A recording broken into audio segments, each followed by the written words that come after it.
Madman diplomacy, दुनिया को डराया भी हंसाया भी। खौफ बनाकर बढ़त लेने की रणनीति, लेकिन नतीजा सिर्फ अस्थायी युद्ध विराम। पहले डराओ फिर समाधान करता बनो। ट्रंप की यही रणनीति अब सवालों के घेरे में है। आज रात पूरी सभ्यता खत्म हो जाएगी और अगले ही पल युद्ध विराम। यही है राष्ट्रपति डोनाल्ड ट्रंप की रणनीति का नया चेहरा। शोर इतना करो कि दुनिया सहम जाए और नतीजा ऐसा कि खुद ही पीछे हटना पड़े। सवाल यही है कि ये पागलपन है या सोची समझी चाल। दरअसल अंतर्राष्ट्रीय राजनीति में इसे मैडमैन थ्योरी कहा जाता है। एक ऐसी रणनीति जिसमें नेता जानबूझकर खुद को अनिश्चित, गुस्सैल और खतरनाक दिखाता है ताकि दुश्मन डर कर झुक जाए। इस सिद्धांत को थॉमस सेलिंग और डैनियल एंसबर्ग ने अपने काम में समझाया था और रिचर्ड निक्सन ने वियतनाम युद्ध के दौरान इसे आजमाया भी। अब यही नाटक ट्रंप ईरान के खिलाफ खेलते दिख रहे हैं। कभी परमाणु हमले की बात, कभी पूरे इंफ्रास्ट्रक्चर को तबाह करने की धमकी। इतना हंगामा कि दुनिया को लगने लगा कि बस बटन दबाना ही बाकी है और फिर अचानक 2 हफ्ते का युद्ध विराम। लेकिन असली सवाल यही है, क्या ये रणनीति सच में काम करती है? विशेषज्ञ मानते हैं कि ये दाव उल्टा भी पड़ सकता है, क्योंकि ये थ्योरी तभी काम करती है जब सामने वाला तर्क से चलता हो। ईरान जैसे कट्टर और वैचारिक शासन पर इसका असर सीमित रहता है, बल्कि कई बार वो और उग्र हो जाते हैं। यही वजह है कि ट्रंप की ये डराने वाली राजनीति कई बार सस्ती धमकी जैसी लगने लगती है। सच तो यह है कि इस पूरे घटनाक्रम में ट्रंप की छवि एक मजबूत रणनीतिकार से ज़्यादा एक ऐसे नेता की बनती है जो शोर शराबे से माहौल बनाता है, लेकिन अंत में उसे खुद ही पीछे हटना पड़ता है। अगर ये मैडमैन थ्योरी थी तो इसका बड़ा हासिल सिर्फ अस्थायी युद्ध विराम ही रहा, न कि कोई निर्णायक जीत। और यही सच भी है। ये जो मैडमैन थ्योरी और वास्तव में यही काम करती भी है। और अगर आप इसे दूसरे ढंग से देखेंगे तो ये खौफ बना करके, अपनी रणनीति बना करके, खौफ बना करके दुश्मन के खेमे में हलचल फैला देना है।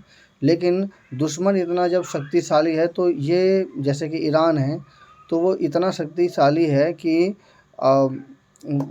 जिसकी वजह से वो डरा नहीं। कहने का मतलब कि जब दूसरे का खेमा अगर कमज़ोर दिख रहा है तो उसमें मैडमैन डिप्लोमेसी अगर अपना दी जाए तो दूसरे का खेमा पूरी तरह से टूट जाता है।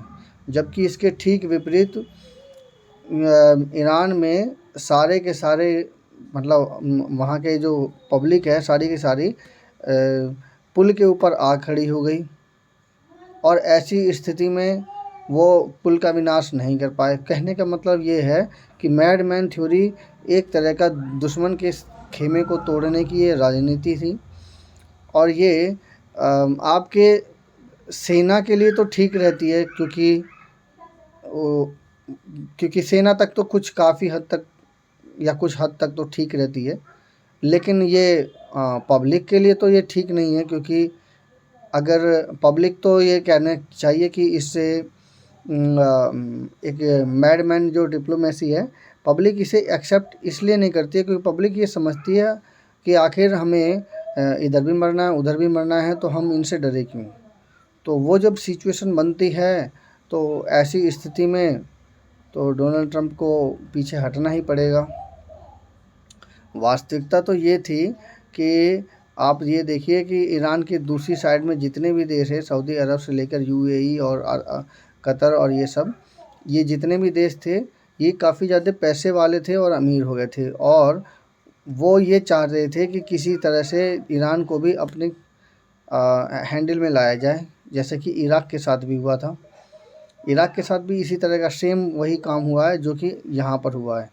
तो ऐसी स्थिति में अमेरिका ये फ़ायदा उठाना चाहता है कि हम किस तरह से एक्टिव हों कि क्योंकि हमारा तो केवल सिक्का चलता है, क्योंकि अमेरिका का केवल डॉलर चलता है, और वो जो अमेरिका तो केवल डॉलर उसको देना है, बाकी सब काम तो सामानों का ट्रांजैक्शन उन्हीं सभी का हो रहा है।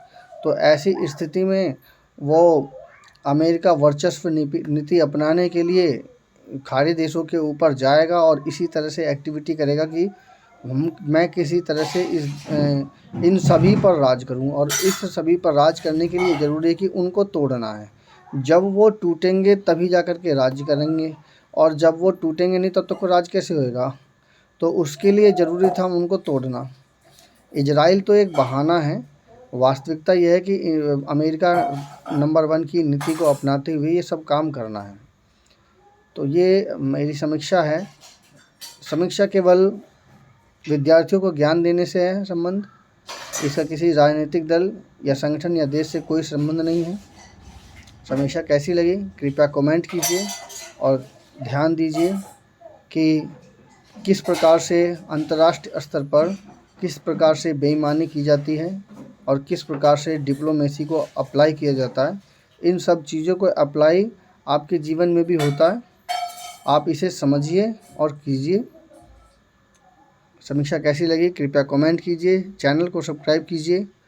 हाँ, पेपर के लिए ये मैडमैन डिप्लोमेसी इम्पोर्टेंट है पेपर के लिए, और हो सकता है ये IAS के पेपर में आए।